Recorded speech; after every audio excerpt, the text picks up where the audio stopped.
দিল্লি সরকার 1 বছর ধরে সেখানে রেখে দিয়েছেন।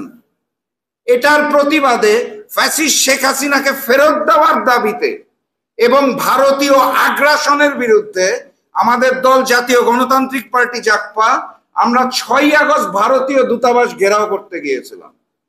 সেখানে এই যে আমার সামনে যে মিডিয়া আছে, এরকম অসংখ্য মিডিয়াকে আমি দেখতে পেয়েছি। কিন্তু এই যে আমার পূর্ববর্তী এক বক্তা বলে গেলেন যে গত বছর 5ই আগস্টের পর আমাদের সার্বভৌমত্ব ফিরে এসেছে। বাস্তবতা হচ্ছে ভারতীয় দূতাবাস ঘেরাওয়ের সংবাদ কাউকে অসম্মান করতে চাই না, টেলিভিশন চ্যানেলের মধ্যে মাত্র 2টা চ্যানেল প্রচার করার সাহস পেয়েছে, বাকিরা সাহসই পায় নাই ভারতের বিরুদ্ধে দূতাবাস ঘেরাওয়ের এই সংবাদ প্রচার করার। কাদের নির্দেশে আপনারা চলেন বাংলাদেশে থেকে? বাংলাদেশের মাত্র 7টা প্রিন্ট মিডিয়া ভারতীয় দূতাবাস ঘেরাওয়ের সংবাদ প্রচার করার সাহস পেয়েছে, বাকিরা সাহস পায় নাই। কেউ কেউ লজ্জা পেয়েছে, কেউ কেউ মাথা বিক্রি করেছে। আমরা বলতে চাচ্ছি আমরা সার্বভৌমত্ব ফেরত পেয়েছি।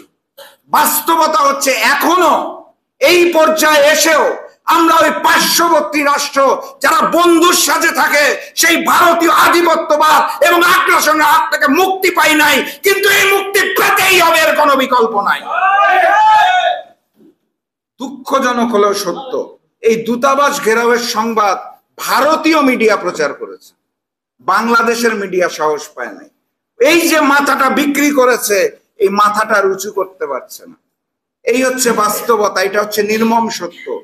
আমি এই মঞ্চে বসা জাতীয় নেতৃবৃন্দ, আমার সামনে উপস্থিত জনতাকে যেটা স্পষ্ট ভাষায় বলতে চাই, আমরা এই জুলাই ঘোষণাপত্র নিয়ে আলোচনা করছি, কয়েকদিন পর জুলাই সনদ নিয়ে আলোচনা করব। আমরা সংস্কার নিয়ে কথা বলছি, আমরা বিচার নিয়ে কথা বলছি, আমরা নির্বাচন চাইছি, আমরা দুর্নীতিমুক্ত বাংলাদেশ চাইছি, আমরা বাক স্বাধীনতা চাই, আমরা গণতন্ত্র চাই, আমরা মানবাধিকার চাই। সবকিছুর শেকড় যেখানে আটকে আছে তার নাম হচ্ছে হিন্দুস্তান। যুদ্ধটা সামনে থেকে আমরা দেখতে পেয়েছিলাম ওই সময় শেখ মুজিব, পরবর্তীতে শেখ হাসিনা।